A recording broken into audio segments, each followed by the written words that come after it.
We saw that our young men of color were not being as successful as they could be. So the decision from the community, the parents, was we have to do something different because we know the definition of insanity is keep doing the same thing. This is the first year we've opened up being a single gender all boys school. Being single gender, it's awesome. We really are able to focus on a population of kids, our young men, our young boys, and hone in on what they need. In the beginning of the year, it was kind of tough for me, but then I improved, and my grades I started getting higher, and then I became like a good student.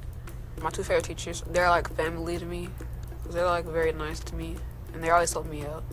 I do believe in the old proverb that it does take a village to raise a child. And I'm so glad that we do have all these different partnerships, the Austin Urban League, the Harvest Foundation, the Calvary Church. They've been right there fighting for us.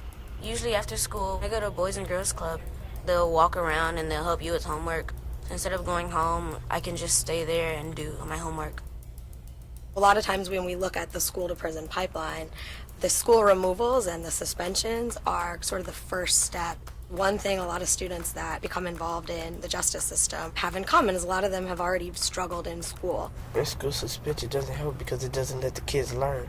Youth Court is a peer-based mediation program, which is a partnership between UT Law School and Webb Middle School. Students are trained to help their peers to make good choices. I think that having the peer support and in some ways the positive peer pressure is essential to this type of a program. It helps me out, like, to tell them what happened to me, and then I'll tell them how to fix it. Like how Miss Meg does us and tells us how to fix it. When I first moved to Austin, the first school that I went to had a lot of gangs, and I almost fell into that ditch. I almost decided to just say, you know what, I don't feel like doing it anymore. The XY Zone program is a male teen leadership peer support program that we developed within the Communities and Schools umbrella. We're not talking about young men who are already leaders. We're talking about establishing a culture of leaders.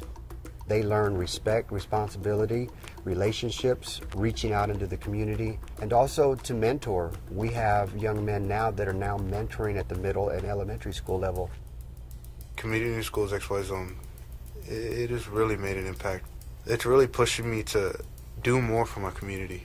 Ever since I started, I love it and I want to do more. My most important mission for me, for these young men, is for them to have direction, for them to have vision. I want them to be able to see further than today. I want them to be able to see tomorrow. I want them to have a plan for their life.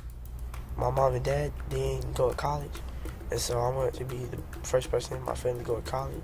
When I see people that are older than me and they're doing really good in life, it makes me feel like why I want to be them someday. So it makes me like want to work harder and they become my role model. What I hope for my future, I really want to graduate from college with a bachelor's in criminal justice so I could become a police officer. You know, helping the community, keeping it safe. I don't want to have a sad life when I grow up. I want to have a happy life with like people who I want around me, and I want to have a nice job, like a nice happy family.